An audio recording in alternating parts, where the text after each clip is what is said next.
Statement of fact number 18. The patients were primarily seen on a day-by-day basis by Dr. Buttar's nurse practitioner, Jane Garcia.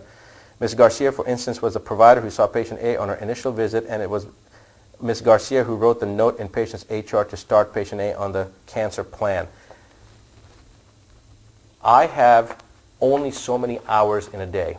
I only sleep 2 to 4 hours every night, and those of you that know me know that to be true, and that's been my schedule for years and years. At a certain point in our practice, we had a 2-year waiting period, a 23-month-long waiting period. And it was absolutely appalling that people had to wait that long to see us for treatment. And so I had to make a decision. I couldn't see everybody. I brought in my nurse practitioner who applied, and I chose her over 17 other doctors that applied for the position, because I found her to be more anal retentive and more adamant about making sure that all the I's were dotted and T's were crossed. And she came on board to help me.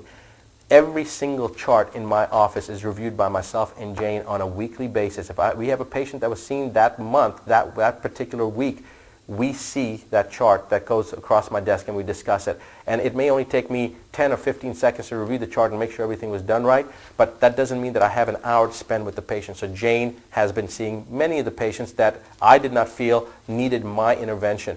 My intervention is always there for every patient, especially the more critical patients, but we had to reduce our time to see patients, because it's not fair for patients to have to wait 1.5 years, 2 years to come see us. That was the reason that would happen. And many doctors have physician extenders. They have PAs and nurse practitioners. The only difference in my clinic is that every chart goes across my desk. Every chart has to be reviewed, and every chart we have a notation system to ensure that I concur with the plan that Jane has. Jane's experience with me now over 5 years. She knows what I think. She knows how I think. She knows why I think what I do. She understands all that, and she has put aside her own ego, and she has looked at everything the way I would look at it. That's one reason I trust her, because she will ask me 9 out of the 10 questions she asks me, she already knows the answer to. And I have told her, Jane, you already know this. Why do you ask me? And her answer is always the same. I just want to make sure. But she is impeccable, and she follows my protocols better sometimes than I do.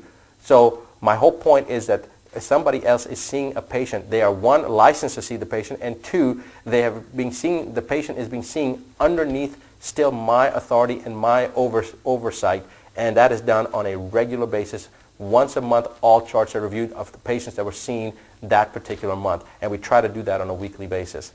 Regardless, I don't have to justify that, because I have a nurse practitioner who is licensed to see patients. No other doctor tries to justify why their nurse practitioner or their PA sees a patient rather than them. So I'm not sure why the medical board has an issue with my nurse practitioner having seen a patient. Every one of these patients has been documented, how many times I saw the patients, and it's all in the chart, so you can see how many times my signature's there, how many times I saw the patient, how many times I did procedures on the patient, how many times I consulted with the patient, and how many times I consulted with the patient's families.